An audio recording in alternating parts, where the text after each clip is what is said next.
Electric potential energy. देखो electric potential energy को समझने से पहले हमको पोटेंशियल एनर्जी को समझना पड़ेगा। अभी पोटेंशियल एनर्जी का मतलब क्या होता है, ठीक है ना। सबसे पहले हम क्या समझते हैं कि पोटेंशियल एनर्जी क्या चीज होती है। इसके लिए मैं एक एग्जांपल लेता हूं। आपने 11th क्लास में ग्रेविटेशन नाम से चैप्टर पढ़ा है, जिसमें आपने ग्रेविटेशनल पोटेंशियल एनर्जी के बारे में पढ़ रखा है, ठीक है, जिसका फॉर्मूला होता है, अगर h हाइट पे कोई मास m रखा हुआ है तो उसका पोटेंशियल एनर्जी का फॉर्मूला होता है mgh, है ना। कैसे वो फॉर्मूला बना और कैसे ये पोटेंशियल एनर्जी आती है किसी भी ऑब्जेक्ट के अंदर, थोड़ा सा उसको डिस्कस करते हैं। तो सबसे पहले हम बात करेंगे ग्रेविटेशनल पोटेंशियल एनर्जी की। तो उसके लिए मान लेते हैं कि ये कोई m मास है जिसको मैंने ग्राउंड लेवल पे रखा हुआ है। कहां पे रखा हुआ है? ग्राउंड लेवल पे रखा हुआ है, ठीक है। तो ग्राउंड से इसकी हाइट 0 है अभी फिलहाल, ठीक। अब क्या करेंगे, अच्छा इसके ऊपर कोई फोर्स लग रहा होगा क्या, सोच के बताओ। हाँ, ग्रेविटेशनल फोर्स लग रहा होगा नीचे की तरफ, ठीक है। तो इसके ऊपर एक फोर्स लग रहा है नीचे की तरफ, ग्रेविटेशनल फोर्स mg, ठीक है। इस ग्रेविटेशनल फोर्स के अपोजिट अगर मैं इस ऑब्जेक्ट को ऊपर की तरफ लेके जाऊं तो क्या मुझे एक्सटर्नली इसके ऊपर फोर्स लगाना पड़ेगा? लगाना पड़ेगा, क्यों? क्योंकि अपने आप तो ये जाएगा नहीं ऊपर। अगर आपको इसको ऊपर उठाना है, ऊपर लेके जाना है, तो इस ग्रेविटेशनल फोर्स के अपोजिट, इस ग्रेविटेशनल फोर्स के अपोजिट हमको क्या करना पड़ेगा? एक्सटर्नली इसके ऊपर फोर्स लगाना पड़ेगा, ठीक है जी। इतनी बात समझ में आ गई। तो ऊपर की तरफ कितना फोर्स लगाऊं मैं कम से कम, ताकि ये उठ जाए? mg के बराबर या लगभग mg से थोड़ा सा ज्यादा, क्योंकि एकदम एग्जैक्टली बराबर लगाओगे तब तो ये बैलेंस हो जाएंगे, तो ये ऊपर नहीं जाएगा। तो mg से मामूली सा ज्यादा, मतलब जैसे mg की वैल्यू अगर 10 न्यूटन है तो 10.00001 न्यूटन फोर्स लगा दो ऊपर की तरफ, तो ये ऊपर की तरफ लिफ्ट हो जाएगा। तो ऊपर की तरफ जो एक्सटर्नल फोर्स लगाना है वो लगभग किसके बराबर है? वो ग्रेविटेशनल फोर्स या mg के बराबर है। mg मतलब ग्रेविटेशनल फोर्स, जिसका फॉर्मूला है mg। तो हमने एक्सटर्नली जो फोर्स लगाया, क्या वो हमने इसके ऊपर जो ग्रेविटेशनल फोर्स लग रहा था उसके लगभग बराबर लगाया? हाँ जी, इससे ऑब्जेक्ट ऊपर की तरफ उठेगा। अब क्योंकि नेट फोर्स ऑलमोस्ट 0 बनेगा इसके ऊपर, क्योंकि ये 10 न्यूटन नीचे लग रहा है, ऊपर की तरफ आपने लगाया 10.00001 न्यूटन, तो नेट फोर्स जो ऊपर की तरफ लग रहा है वो कितना है? 0.00001 न्यूटन। तो ये ना के बराबर फोर्स है, नेग्लिजिबल, और इसकी वजह से कोई भी एक्सेलरेशन नहीं आएगा इसमें। एक्सेलरेशन मतलब इसकी वेलोसिटी में चेंज नहीं आएगा, ये बिल्कुल धीरे धीरे ऊपर जाएगा, क्योंकि इसको ऊपर उठाने के लिए जो मिनिमम फोर्स लगाना है ना, लगभग वही लगाया आपने। तो विदाउट एक्सेलरेशन ये ऊपर जा रहा होगा धीरे धीरे, इसकी वेलोसिटी में कोई चेंज नहीं आएगा। इसका मतलब इसकी काइनेटिक एनर्जी ऑलमोस्ट 0 रहेगी, मतलब काइनेटिक एनर्जी इसकी हम 0 मान के चल सकते हैं। फिर ये यहाँ पे पहुंच जाएगा, किसी h हाइट पे हम इसको लेके गए, ठीक है। जब हम इसको h हाइट तक लेके गए तो क्या हमें एक्सटर्नली कुछ वर्क करना पड़ा? हाँ जी, वर्क करना पड़ा, क्योंकि एक्सटर्नल आपने फोर्स लगा रखा है, आपने कुछ डिस्प्लेसमेंट भी किया है, तो इसका मतलब कुछ एक्सटर्नल वर्क होगा। तो एक्सटर्नल वर्क कितना हुआ? ये हुआ F एक्सटर्नल डॉट H, है ना। जो फोर्स है उसको डिस्प्लेसमेंट से मल्टीप्लाई करेंगे तो अपने पास क्या आ जाएगा? वर्क आ जाएगा। वर्क का फॉर्मूला होता है ना, फोर्स इनटू डिस्प्लेसमेंट। यहाँ पे जो एक्सटर्नल फोर्स है वो किसके बराबर है? ग्रेविटेशनल फोर्स के बराबर है, जो कि mg है ना। तो मैंने लिखा mg इंटू h। तो ये mgh क्या चीज है? ये वो वर्क है जो ऑब्जेक्ट को यहां से यहां तक, यानी कि h हाइट तक ले जाने में हमने एक्सटर्नली इस सिस्टम पे किया।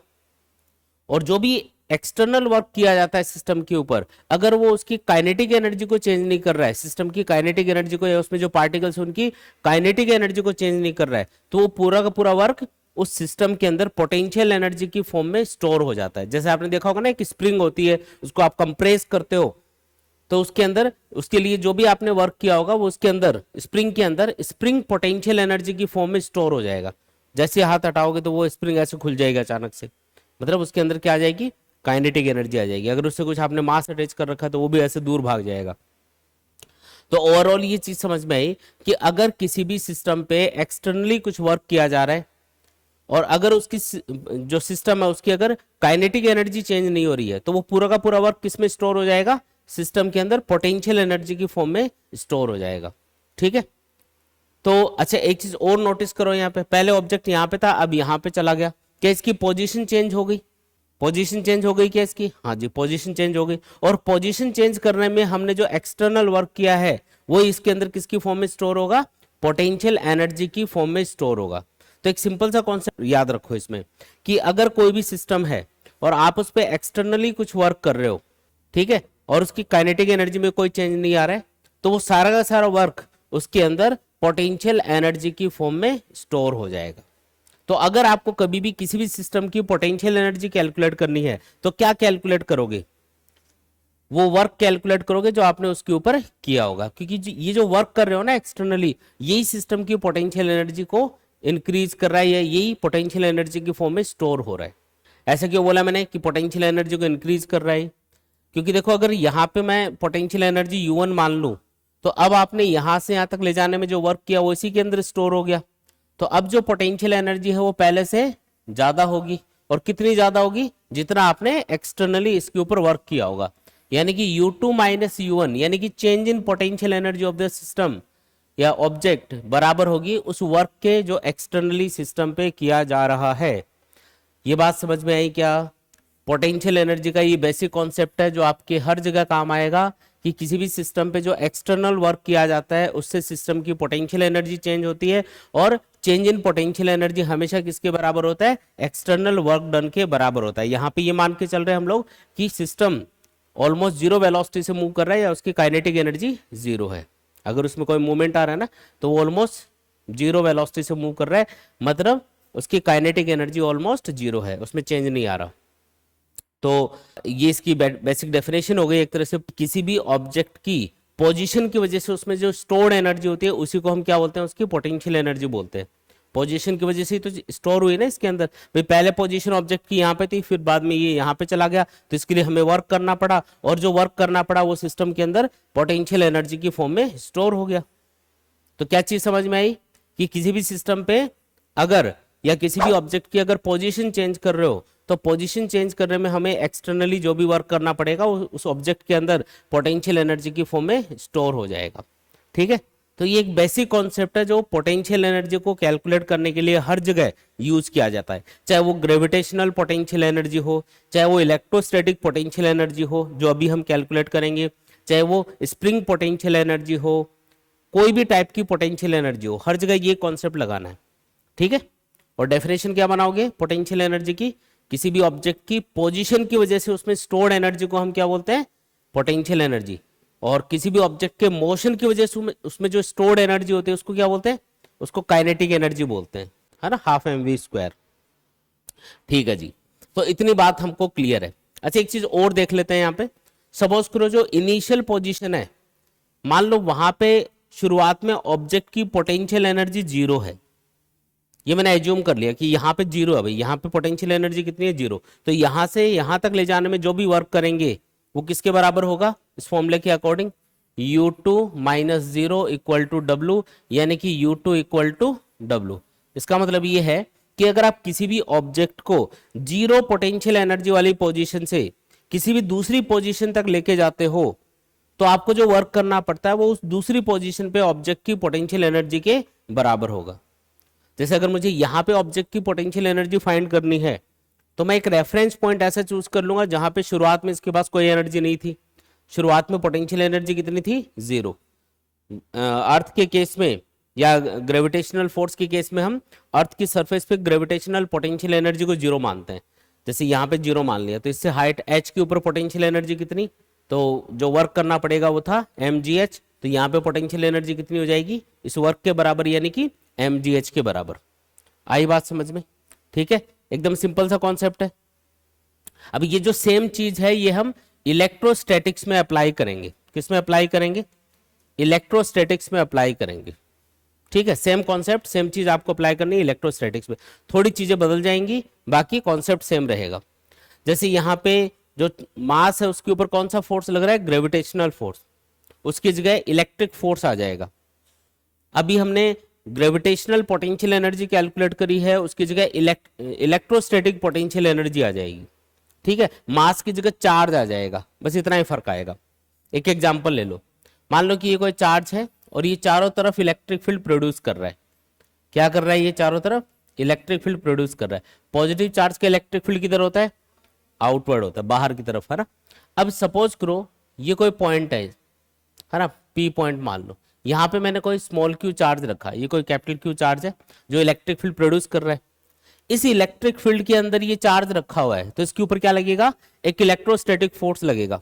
ये वाला चार्ज क्या करेगा, इसको रिपेल करेगा। चार्ज को इस पॉइंट से ज्वाइन करने वाली लाइन के अलोंग बाहर की तरफ क्या लगेगा, एक इलेक्ट्रोस्टैटिक फोर्स लगेगा।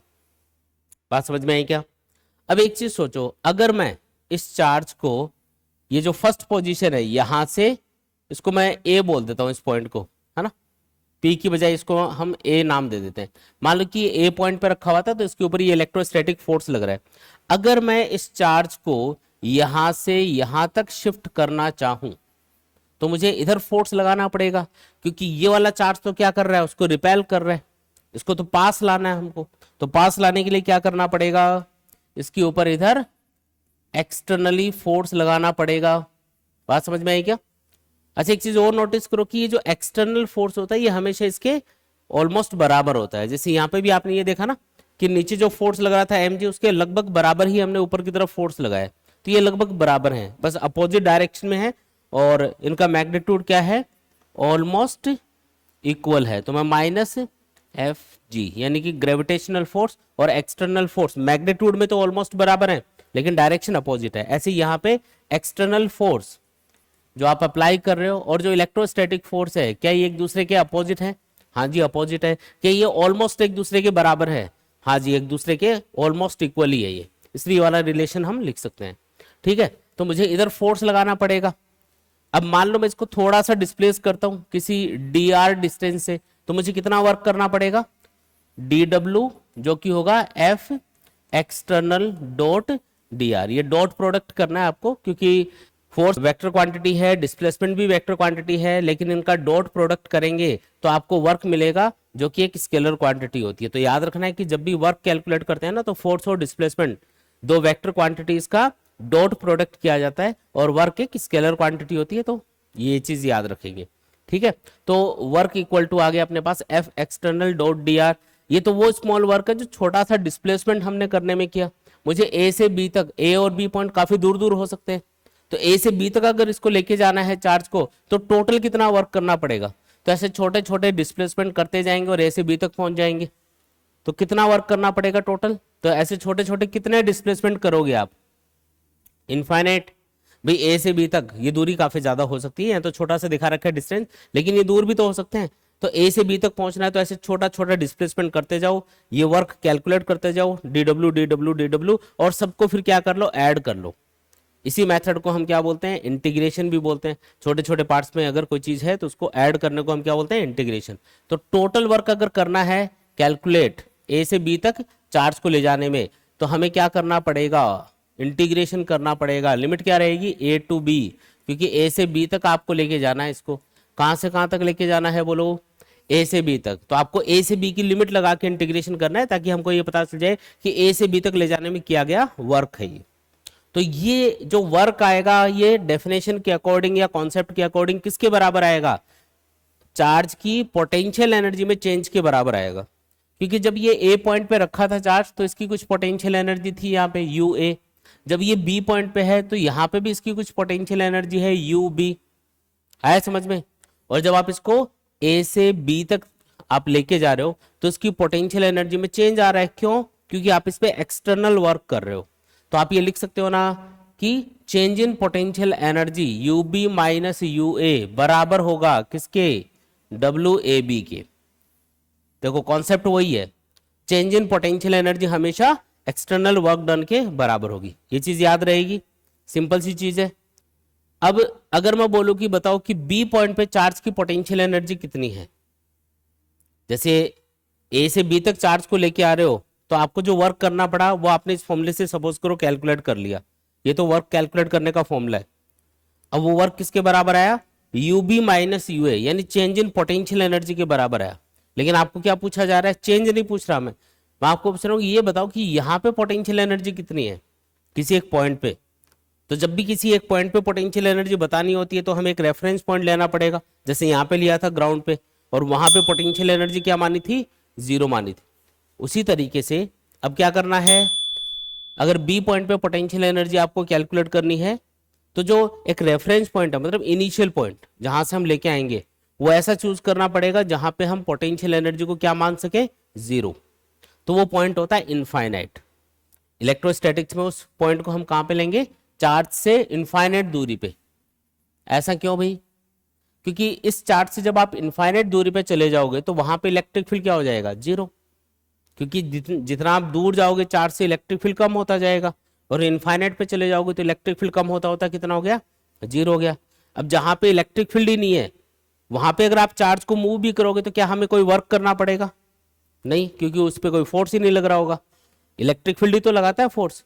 तो अगर इलेक्ट्रिक फील्ड ही नहीं है तो फोर्स नहीं लगेगा, फोर्स नहीं लगेगा तो वर्क नहीं होगा, और वर्क नहीं होगा तो पोटेंशियल एनर्जी नहीं आएगी सिस्टम में, है ना। इसका मतलब अगर मैं इनिशियल पॉइंट को कहां पे मान लेता हूं, इनफाइनाइट पे, तो इनफाइनाइट पे पोटेंशियल एनर्जी क्या मानेंगे, चार्ज की जीरो मानेंगे। आया क्या समझ में ये, ठीक है। तो अगर मुझे बी पॉइंट पे पोटेंशियल एनर्जी बतानी है तो मैं ए पॉइंट को कहां पे एज्यूम कर लूं, इनफाइनाइट पे, रेफरेंस के लिए। तो अगर ए पॉइंट को, if point A is at infinite, then क्या हो जाएगा, यू इनफाइनाइट क्या हो जाएगा, जीरो।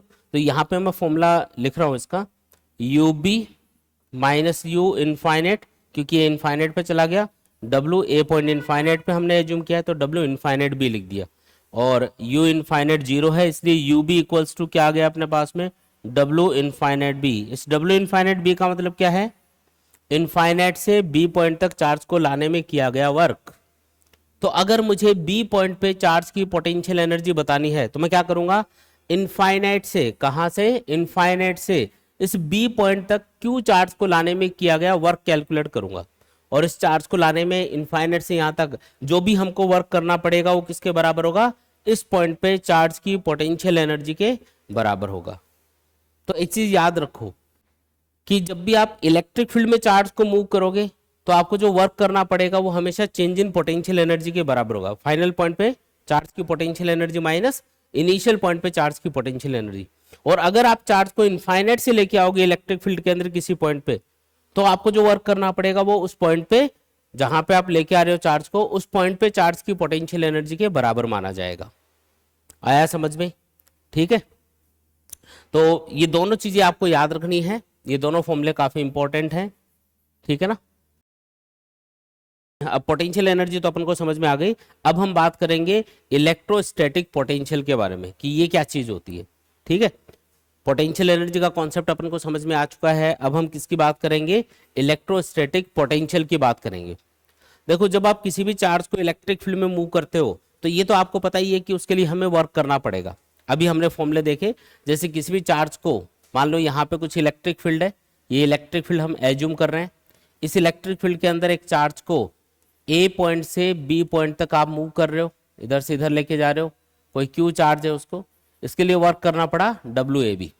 तो ए से बी तक चार्ज को ले जाने में ये जो वर्क करेंगे ये किसके बराबर होगा, डब्ल्यू ए बी बराबर होगा change in potential energy, final point पे potential energy minus initial point पे पोटेंशियल एनर्जी। ये तो हमने अभी बात करी थी, वही लिखा है मैंने। और अगर मुझे बी पॉइंट पे पोटेंशियल एनर्जी बतानी है चार्ज की, तो मैं ए पॉइंट को इनफाइनाइट पे कंसिडर कर लूंगा। उस केस में फॉर्मूला बन जाएगा W infinite B equals to U B, ठीक है। तो ये दोनों बातें तो हमको पता है, ठीक। तो ये तो वो टोटल वर्क आया जो चार्ज को मूव करने में हमको करना पड़ा।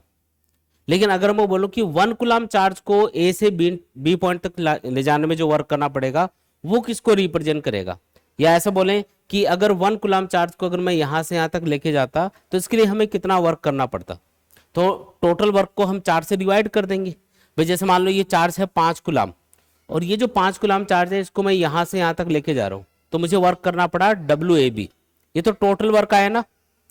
अगर ये 5 कूलम चार्ज है और वर्क करना पड़ा सपोज करो 10 जूल, तो 1 कूलम चार्ज को अगर मैं यहां से यहां तक लेके आता तो कितना वर्क करना पड़ता, तो 5 कूलम चार्ज के लिए 10 जूल वर्क हुआ, तो 1 कूलम चार्ज के लिए कितना होगा 10/5 यानी कि 2 जूल। तो ये जो वर्क निकल के आया अपने पास में, जो हमने 1 कूलम चार्ज को इलेक्ट्रिक फील्ड के अंदर एक पॉइंट से दूसरे पॉइंट तक ले जाने में किया, इसी को हम बोलते हैं पोटेंशियल या पोटेंशियल डिफरेंस। फॉर एग्जाम्पल, यहां पे अगर मैं क्यू चार्ज को यहां से यहां तक लेके जा रहा हूं, ए से बी तक लेके जा रहा हूं, तो मुझे जो टोटल वर्क करना पड़ेगा वो है डब्ल्यू ए बी, लिख देते हैं उसको डब्ल्यू ए बी।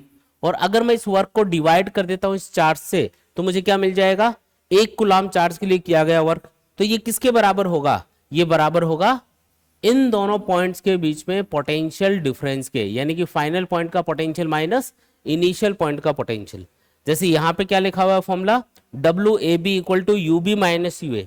अगर मैं इधर डब्ल्यू ए बी को यानी कि टोटल वर्क को उस चार्ज से डिवाइड कर देता हूं जिसको आप मूव कर रहे हो, तो ये जो W A B upon Q आएगा, ये किसके बराबर होगा, चेंज इन पोटेंशियल के बराबर होगा। जैसे टोटल वर्क को आपने चेंज इन पोटेंशियल एनर्जी के बराबर लिखा, वैसे ही वर्क डन पर यूनिट चार्ज, इसको हम क्या पढ़ेंगे, वर्क डन पर यूनिट चार्ज, क्योंकि टोटल वर्क को हमने 4 से डिवाइड कर दिया, तो ये 1 कूलाम चार्ज के लिए किया गया वर्क आ गया एक तरह से। तो इधर लिख देता हूं वर्क डन पर यूनिट चार्ज, ठीक है, W A B upon Q, ये किसके बराबर है, V B minus V A, यानी कि फाइनल पॉइंट के पोटेंशियल माइनस इनिशियल पॉइंट के पोटेंशियल के, यानी कि पोटेंशियल डिफरेंस के बराबर है।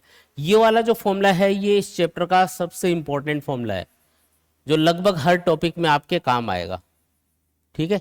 ये वाला जो फॉर्मूला है ये इस चैप्टर का सबसे ज्यादा इंपॉर्टेंट फॉर्मूला है, डबल ट्रिपल स्टार लगा लो इसके ऊपर। ये तो नींद में भी याद होना चाहिए अपन को कि वर्क, चार्ज और पोटेंशियल, इन तीनों में क्या रिलेशन है। तो वर्क डन पर यूनिट चार्ज हमेशा किसको रिप्रेजेंट करता है, फाइनल पॉइंट और इनिशियल पॉइंट के बीच के पोटेंशियल डिफरेंस को रिप्रेजेंट करता है। तो पोटेंशियल या पोटेंशियल डिफरेंस की हम डेफिनेशन इससे बना सकते हैं। वैसे जैसे कैसे बनाओगे डेफिनेशन, सपोज करो मैंने चार्ज ले लिया 1 कूलाम और उसको मैं ए से बी तक लेके जा रहा हूं, तो मुझे वर्क करना पड़ा 1 जूल, ठीक है। 1 कूलाम चार्ज को मैं ए से बी तक लेके गया तो मुझे कितना वर्क करना पड़ा, 1 जूल। तो इसको मैं लिख देता हूं 1, इसको भी 1 लिख देते हैं। यह आएगा V B minus V A, यानी कि V B minus V A क्या आ गया, 1 आ गया। तो 1 और यूनिट क्या लगाओगे, तो वर्क की यूनिट जूल और चार्ज की कूलाम, तो 1 जूल पर कूलाम, है ना।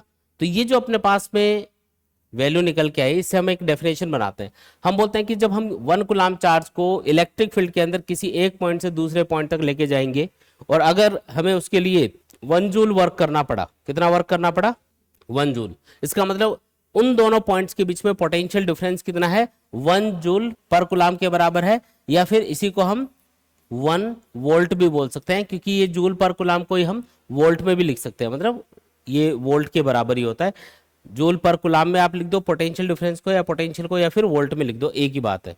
तो डेफिनेशन ये बनाएंगे, 1 कूलाम चार्ज को इलेक्ट्रिक फील्ड के अंदर किसी एक पॉइंट से दूसरे पॉइंट तक ले जाने में अगर हमें 1 जूल वर्क करना पड़ा, इसका मतलब उन दोनों पॉइंट्स के बीच में पोटेंशियल डिफरेंस कितना है, 1 वोल्ट या 1 जूल पर कूलाम के बराबर है। पोटेंशियल या पोटेंशियल डिफरेंस की ये 2 यूनिट होती है, एक तो वोल्ट और एक जूल पर कूलाम। ये वाली यूनिट तो बहुत बार पूछते हैं कि जूल पर कूलाम कौन सी फिजिकल क्वांटिटी की यूनिट है, वो वेक्टर क्वांटिटी है या स्केलर क्वांटिटी। तो ये किसकी यूनिट है, इलेक्ट्रिक पोटेंशियल की यूनिट है जूल पर कूलाम। और ये वेक्टर है या स्केलर, तो देखो आप वर्क को 4 से डिवाइड कर रहे हो तो आपको क्या मिल रहा है, पोटेंशियल डिफरेंस मिल रहा है फॉर्मूले के अकॉर्डिंग। वर्क स्केलर क्वांटिटी है, चार्ज भी स्केलर क्वांटिटी है, और 2 स्केलर क्वांटिटीज का रेशियो भी क्या होगा, स्केलर होगा। तो याद रखना है कि जो पोटेंशियल है वो क्या है, एक स्केलर क्वांटिटी है। Potential is a scalar quantity, समझ में आया क्या। पोटेंशियल क्या चीज है, एक स्केलर क्वांटिटी है, याद रखने वाला पॉइंट है, ठीक है। अच्छा, अगर मैं बोलूं कि किसी एक पॉइंट पे पोटेंशियल को डिफाइन करो, जैसे ये तो आपने पोटेंशियल डिफरेंस का फॉर्मूला लिख दिया। अगर मैं बोलूं किसी एक पॉइंट पे पोटेंशियल कितना होगा, है ना, उसको डिफाइन करो, तो उसको कैसे डिफाइन करना है, तरीका वही है। इनिशियल पॉइंट को हम कहां पे एज्यूम कर लेंगे, इनफाइनाइट पे। मान लेते हैं कि if point A is at infinity, अगर पॉइंट ए इन्फिनिटी पे होगा तो इनफाइनाइट पे पोटेंशियल क्या माना जाएगा, 0। इनफाइनाइट पे सब 0 होता है, electric field, potential, potential energy, electric force सब 0 मानेंगे, इसलिए यहाँ पे पोटेंशियल तो आ गया 0। तो इस फॉर्मूले के according W A point infinite पे लिया है तो W इनफाइनाइट B लिखेंगे divided by Q equal to क्या आएगा, VB minus V infinite. V infinite कितना, 0, यह आएगा W infinite B upon Q किसके बराबर आएगा, वीबी के बराबर आएगा।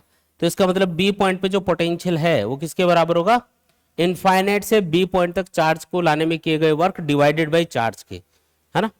वर्क को चार्ज से डिवाइड करोगे तो हमेशा वो पोटेंशियल या पोटेंशियल डिफरेंस के बराबर होगा। ये चीज याद रखनी है कि वर्क को जो आप करते हो ना इलेक्ट्रिक फील्ड में चार्ज को मूव करने में जो भी वर्क करते हो, अगर आपने उसको चार्ज से डिवाइड करके लिखा है इसका मतलब या तो वो पोटेंशियल डिफरेंस को रिप्रेजेंट कर रहा होगा या फिर किसी पर्टिकुलर पॉइंट पे पोटेंशियल को रिप्रेजेंट कर रहा होगा। वर्क डन पर यूनिट चार्ज को हम क्या बोलते हैं, पोटेंशियल। देखो इसकी डेफिनेशन भी यही होती है, electric potential difference between two points is the work done to move a unit positive charge, unit positive charge यानी कि 1 coulomb positive charge from one point to another point against an electric field. ठीक है, यानी कि 1 coulomb positive charge को electric field के अंदर किसी एक पॉइंट से दूसरे पॉइंट तक ले जाने में हमें जितना भी वर्क करना पड़ता है वो वर्क ही उन दोनों पॉइंट्स के बीच में पोटेंशियल डिफरेंस के बराबर होगा। क्योंकि यहाँ पे इसको 1 ले लोगे, Q को 1 ले लोगे तो डब्ल्यू ए बी किसके बराबर आएगा, वी बी माइनस वी, यानी कि पोटेंशियल डिफरेंस के बराबर आएगा। बातें समझ में आ रही है क्या, बोलो कोई भी डाउट। तो इससे क्या समझ में आया कि जब भी देखो दो टाइप के फॉर्मूले मैंने बताए हैं, एक तो पोटेंशियल एनर्जी के फॉर्मूले हैं और एक पोटेंशियल के फॉर्मूले हैं। क्या फर्क है दोनों में, जब भी चार्ज को इलेक्ट्रिक फील्ड में एक पॉइंट से दूसरे पॉइंट तक मूव करोगे तब जो वर्क करना पड़ेगा, टोटल वर्क, चार्ज कितना भी हो सकता है इसमें, तब जो टोटल वर्क करना पड़ेगा वो फाइनल पॉइंट और इनिशियल पॉइंट पे चार्ज की पोटेंशियल एनर्जी के डिफरेंस के बराबर आएगा। और इनिशियल पॉइंट इनफाइनाइट में मान लोगे तो जो वर्क आएगा इनफाइनाइट से इलेक्ट्रिक फील्ड के अंदर किसी भी पॉइंट तक चार्ज को लाने में वो उस पॉइंट पे जहां पे आप चार्ज को लेके आ रहे हो उस पॉइंट पे चार्ज की पोटेंशियल एनर्जी के बराबर होगा।